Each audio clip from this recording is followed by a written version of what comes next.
आपके पास असंख्य शक्तियां हैं जो कि आप स्वयं उन्हें जागरूक कर सकते हैं और उनको इस्तेमाल कर सकते हैं। लेकिन जब हम कहते हैं कि हम माँ तुमको समर्पित होते हैं, माने क्या समर्पण किया मुझे तो कुछ भी नहीं चाहिए। किस चीज़ को आप समर्पित कर रहे हैं? सोचिए कौन सी बात है जिससे आप मेरे और समर्पित कर रहे हैं? आप समर्पित कर रहे हैं यही जो बनाए हुए बेड़े हैं आपके, यही जो घरौंदे जिसमें आप बैठे हुए हैं, यही जो अपने अपने जिसे कहते हैं जेल बनाए हुए हैं, जिस जेल के अंदर आप बड़े व्यवस्थित रूप से सोच रहे हैं कि आप परमात्मा के साम्राज्य में, इसको ही त्यागना है। और वो त्यागने के लिए बहुत ही आसान तरीका ये है कि आप सबसे पहले ध्यान धारणा में निर्विचारिता में जाए। जब आपके मन में विचार आता है तो उस विचार ही के माध्यम से आपके ये पिछले किए हुए, कहना चाहिए घरौंदे आपको घेर लेते हैं। जितनी देर आप निर्विचारिता में बैठ सकेंगे उतना ही आपका वृक्ष बढ़ेगा।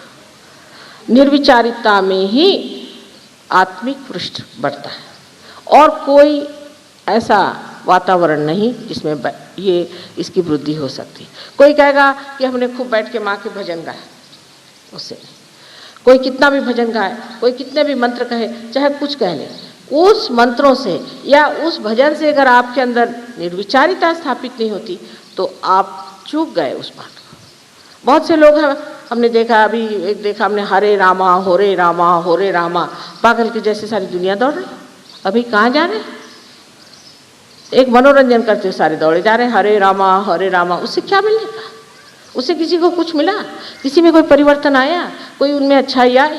सिर्फ आपने बजाय इसके कि आप इस तरह के कपड़े पहने के कुछ और कपड़े पहन लिए और रास्ते में आप दौड़ते घूम रहे चिल्लाते हुए हरे रामा हरे कृष्णा। आपके अंदर कृष्ण की कोई चेतना आई है? कृष्ण की चेतना है कि आप साक्षी स्वरूप हो जाते, क्या आप साक्षी स्वरूप हो गए? फिर इस तरह की बाह्य चीज़ों में उलझ जाने से भी मनुष्य कभी कभी अपनी ऊर्ध्वगामी गति को बदल करके अधोगामी पर आ सकता है। जैसे एक छोटी सी चीज़ मैंने आपसे बताई, मनोरंजन सहयोग में मना नहीं है, लेकिन मनोरंजन ऐसा होना चाहिए कि जिससे आप में निर्विचारिता स्थापित हो। लेक्चर ऐसा होना चाहिए जिससे आप में निर्विचारिता स्थापित हो। मंत्र ऐसे कहना चाहिए जिससे आपके अंदर निर्विचारिता स्थापित हो। ध्यान ऐसा होना चाहिए जिससे आपके अंदर निर्विचारिता आनी चाहिए। कोई सा भी कार्य करते वक्त अगर आप निर्विचार हो जाएं तो सारी परमात्मा की शक्तियाँ आपके अंदर से कार्यान्वित होंगी। तो सबसे पहली बात है कि निर्विचारिता में उतरना चाहिए। लेकिन लोगों को ऐसी ही चीज़ें अच्छी लगती हैं जिसमें विचार को चालना मिले, जिसमें मनुष्य सोचता रहे, पागलों जैसे सोचता उसको समझ ले कि हा मैंने कितना सोचा, या पढ़ते पढ़ते एकदम ऐसा सोच ले कि हाँ मैं तो बिल्कुल महाविद्वान हूँ। इन विद्वानों के लिए परमात्मा के साम्राज्य में जगह नहीं। जगह है उन लोगों के लिए जिन्होंने अपने आत्मा को अपने चित्त पर पूरी तरह से प्रकाशित होने दिया, और उसका माध्यम एक ही है, निर्विचारिता। तो प्रथम निर्विचार समाधि को आपको स्थापित करना चाहिए। निर्विचार समाधि को प्राप्त करने के बाद आप देखते हैं कि धीरे धीरे आपके अंदर खुद ही परिवर्तन आने लग जाता है। निर्विचारिता में आप अपने को, स्वयं को देखने लग जाते हैं। आपको दूसरों के अलावा अपने में ही दोष दिखाई देने लगते हैं। सर्वप्रथम जब सहयोगी लोग आते हैं बाहर से, या सर्वप्रथम जो कहना चाहिए सत्य शोधक आते हैं, तो वो यही ढूंढते रहते हैं, अरे ये सहयोगी है, ये तो ऐसा था, वो सहयोगी है, वो तो वैसा था। उन लोगों को देखकर आधे में ही मुड़ जाते हैं। सहयोग सबके लिए खुला है, सबके लिए द्वार उसके खुले हुए हैं। कोई लोग जो इसके गर्भ में हैं वो बड़े महान हैं, और कोई जो उसके परिधि में जो घूमते हैं, पेरीफेरी पे जो घूमते हैं, उनमें बहुत खराबियां भी हो सकती, पर वो भी अच्छे हो सकते हैं। तो आप उनको ही देख करके मुड़ गए तो आप कहाँ तक पहुँचे? जब आप अंदर आएंगे तब आप देखेंगे कि ये जो गर्भ में बैठे लोग हैं, इनमें कोई विशेषता है, इनमें कोई चमत्कार है, इन्होंने कुछ पाया हुआ है। तब उनको देखते हुए आप सोचें कि हमें भी कुछ पाना है और हमें भी परिवर्तन आना चाहिए। जब आप निर्विचारिता में आते हैं तो साक्षी भाव से आप अपनी ओर देखते हैं और आप फौरन जान लेते हैं, अच्छा तो मैं आजकल चालाकी कर रहा हूँ, ठीक है, बड़े चालाक बनते हैं आप अपने ही ओर देखते हैं शीशे में वाह जनाब चालाक महाराज, क्या कहने आपके, फौरन आपकी चालाकी गिर के ज़मीन पर उसी वक्त ख़त्म हो जाती है। कारण जो चीज़ व्यर्थ है, जिस चीज़ से हमें एक तरह का वज़न हो जाता है, जिस चीज़ से हमारे उत्थान में रुकावट होती, वो चीज़ धीरे धीरे झड़ती जाती है। निर्विचारिता में ही आप हर चीज़ को ऐसा देख सकते हैं, जिसे कहना चाहिए निरपेक्ष भाव से, जिसमें कि आपको किसी से भी लगाव नहीं हो सकता। जैसे आपका बच्चा है, आप उसे निरपेक्षता से देखें, उसके और साक्षी और रूप से देखना शुरू करें। आप देखिएगा कि ये मासूम बच्चा कितना सुंदर है, कितना अच्छा है और कितना परमात्मा को प्यारा लगता है। फिर आप देखेंगे कि उसके बोलने में, उसके चलने में, हर चीज़ में उसका जो आनंद है, जो परमात्मा ने अपने सुंदर हाथों से उसमें भरा हुआ है, उसकी एक एक चीज़ में, इतनी छोटी छोटी चीज़ में, उसके चलने में, बोलने में, हंसने में आपको दिखाई देगा कि किस कदर वो बिल्कुल परमात्मा का ही बनाया हुआ कोई रूप है। लेकिन ये न हो ये मेरा बच्चा है, फिर तूने ऐसा किया, उसको दो झापड़ मारी, फिर तू ऐसा गया वैसा किया, उसका जितना भी आनंद उठाने का खत्म। निर्विचारिता में आप बैठने से बच्चा भी आपको समझ सकता है और बच्चा ये सोचेगा कि देखिए ये तो मुझे देख रहे हैं और मैं भी इनको देख रहा हूँ, और धीरे धीरे निर्विचारिता की शक्ति जो है उसमें प्रकट होकर के उसको भी आत्म साक्षात्कार हो सकता है। तो तटस्थता जिसे कहते हैं कि तटस्थ होकर के निर्विचारिता में आप दूसरों की ओर नज़र करें। सहयोग में जब आप प्रवेश करते हैं तो सर्वप्रथम तटस्थ होना चाहिए। जैसे कि एक साइंटिस्ट जब किसी कॉलेज में जाता है शुरू में, तो वो तटस्थ होकर जाता है कि देखें आगे है क्या। लेकिन अगर शुरू ही से आप बहुत अक्लमंद हैं तो आपके आगे सहयोग कहता अच्छा माफ़ करिए, आप जाइए अपने अकल को लेकर। अब जो इन लोगों ने कहा कि आपको बुद्धि से परे उठना चाहिए, सो कहना बात ठीक है, बुद्धि से परे उठना चाहिए, पर कैसे? बुद्धि का असर सारा अपने आज्ञा चक्र पे आता है और आज्ञा चक्र पे आया हुआ असर निकालने के लिए भी इलाज निर्विचारिता है। बुद्ध ने तो सिर्फ कहा था कि आप अपनी आत्मा ही को प्राप्त करो, बाकी सब बात छोड़ो, भगवान की बात छोड़ो, कोई बातें मत करो, निरीश्वरवाद की बात करी उनका छोड़ दीजिए। सिर्फ परमात्मा को पाने की बात करने से अच्छा है सिर्फ अपने आत्मानुभव को ही आप प्राप्त करो, बस और कोई बात नहीं करना। वजह ये थी कि और लंबी चौड़ी बात करने में ऐसे लोग मुझको भी पूछते हैं कि माँ हम भगवान कब होंगे? भाई हो जाओगे, हो जाएंगे ना? हाँ हो जाओगे, कब? उसकी कोई तारीख लिख के तो दी नहीं मुझे कि कब हो गए। अगर आप ये समझे कि सिर्फ आप आत्मा मात्र हो जाइए तो आप पहली सीढ़ी पर आ सकते हैं। हमें सिर्फ आत्मा मात्र होना है, माने का सिर्फ आत्मा ही पे रहना। पहले आत्मा तो हो जाइए, फिर आगे की हम लोग बात करेंगे। लेकिन जबकि आप बहुत ज़्यादा पढ़े लिखे हैं तो और भी आप सोचते हैं कि हम एकदम से ही बड़े भारी कोई शंकराचार्य हो जाए, तो हो नहीं सकता। आदि शंकराचार्य होने के लिए सहयोग में आते ही सारे गुण नहीं आ जाएंगे, लेकिन पहली सीढ़ी कि जिसको आत्मानुभव है उसे आप प्राप्त करें। आत्मानुभव के लिए फिर वही बात आ गई कि निर्विचारिता में उतरना पड़ेगा। अब ये दिल्ली शहर आपका ऐसा है कि मैं आई तब से राइट स्वाधिष्ठान ऐसे ज़ोर से चल रहा था, मेरे से बैठा तक नहीं गया। इसका मतलब यहाँ लोग सोचते ज़्यादा हैं, करते कुछ नहीं। कम से कम कुछ करेंगे तो जो सोचने की जो गर्मी है वो करने में निकल जाएगी, लेकिन करते कुछ नहीं, ज़्यादा सोचते हैं, प्लानिंग ये वो। अब इतना प्लानिंग यहाँ होता है और देश का हाल देखिए तो समझ में नहीं आता कि कौन से देश में हम बैठे, उसी में जिसमें इतना प्लानिंग होता है। वजह ये है कि जब आप कुछ सोचते भी हैं, जब तक उस पर आप कार्यान्वित नहीं होते, उस सोचने का अर्थ क्या रहता है सिवाय इसके कि अपना शरीर फिर जाए।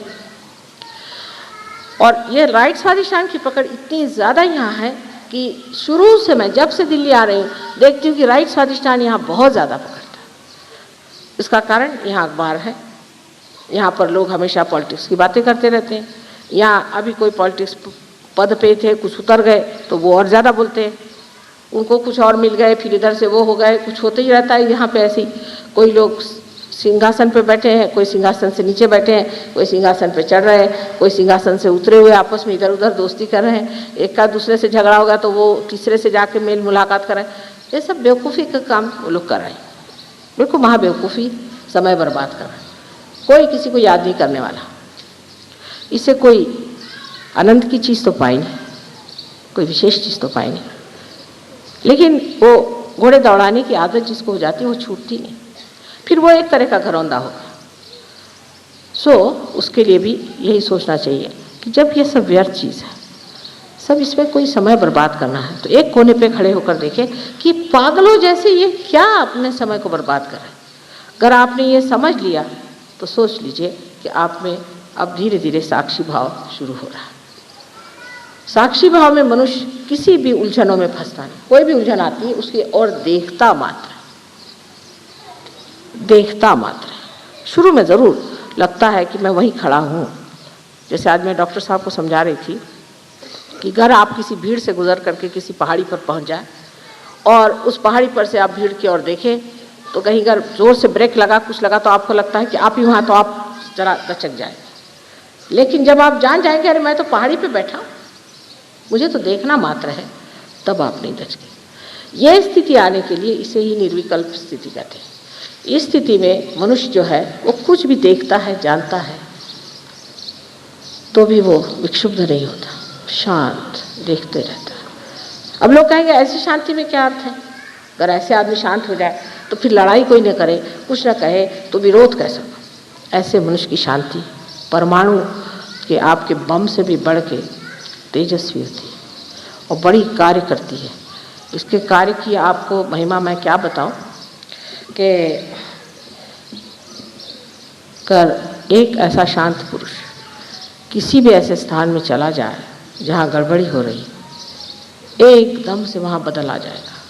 लेकिन वो पुरुष उस स्थिति में होना चाहिए जहाँ वो शांति पूरी तरह से अपने चारों तरफ उसकी प्रभा फैला सके। सब लोग एकदम से अवाक होकर शांत हो सकते। जितनी हड़बड़ी मची वो एकदम से जा कर के एक व्यवस्थित रूप से ठीक हो सकते।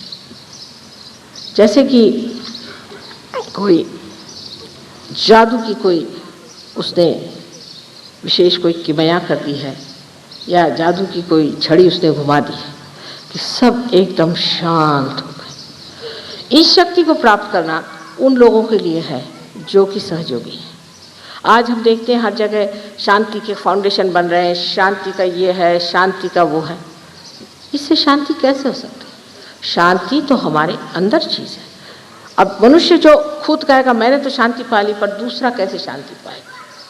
दूसरा शांति पाता है आपकी शांति से प्रभावित होकर के। वो प्रभाव बुद्धि से नहीं होता है, वो प्रभाव अंदर ही अंदर प्रकाशित हो करके दूसरों को भी प्रकाशित करता है और इसी प्रकार मनुष्य शांत हो जाता है। अब सहयोग में आप जानते हैं कि हर तरह के लोग आते हैं, कोई बड़े ही वायलेंट, कोई बड़े गुस्सेले, कोई बहुत ज़्यादा क्रोधी, कोई क्रांतिकारी और बहुत ज़्यादा लड़ने वाले, हर तरह के लोग मैंने देखे। लेकिन सहयोग में आने के बाद धीरे धीरे वो शांत होते जाते हैं। पर इसका मतलब नहीं कि वो डरपोक हो जाते हैं, इसका मतलब ये नहीं कि वो कायरता से भागते हैं, नहीं, एक अपने हिम्मत से खड़े रहते हैं और उनको देख करके बाकी सब शांत हो जाते हैं। एक चीनी कहानी है, बड़ी अच्छी, चीनी कहानियाँ बहुत अच्छी होती है। इसमें से एक कहानी ऐसी है कि वहाँ पर मुर्गे लड़ाए जाते थे पहले। तो एक राजा ने सोचा कि एक बड़ा अच्छा साधु है जिसके पास लोग जाने से बड़े बलवान हो जाते हैं, समर्थ हो जाते हैं। तो उन्होंने वो 2 मुर्गे ले जा करके उनको दे दिए कि इनको आप ट्रेन करिए और जब इनकी लड़ाई होगी तब हम आपसे ले जाएंगे। तो वो मुर्गे उनके पास चले गए। 1 महीने बाद राजा आए, उनका अच्छा दे दीजिए इन मुर्गों को। तो ये मुर्गे अपने शान से ऐसे खड़े हुए, बस राजा ने उनको उठाया और ले गए और उस प्रांगण में छोड़ दिया जहाँ पर लड़ाई होने वाली थी। सब मुर्गे उसमें घुस गए। अब वो सब मुर्गे आपस में लड़ने लगे, ये अपने दोनों यूं ही खड़े। सब लड़ते लड़ते उनको देख करके हैरान हुए कि ये तो लड़ते ही नहीं। और जब भी उनके ऊपर वो सोचे कि हम इनको लड़वाएं तो बस यूं ही देखते रहे। सब मुर्गे हार करके चले गए, यही 2 वहाँ पर खड़े रहे। इस कहानी का आशय यह है कि जब मनुष्य शांति के सागर में पूरी तरह से विद्यमान होता है तो जैसे कमल पुष्प के जैसे उसके सुगंध से लोग सुरभित होकर के शांतमय हो जाते हैं, पूर्णतया उनके अंदर शांति आ जाती है। इससे बढ़ के और क्या शक्ति शांति की हो सकती है?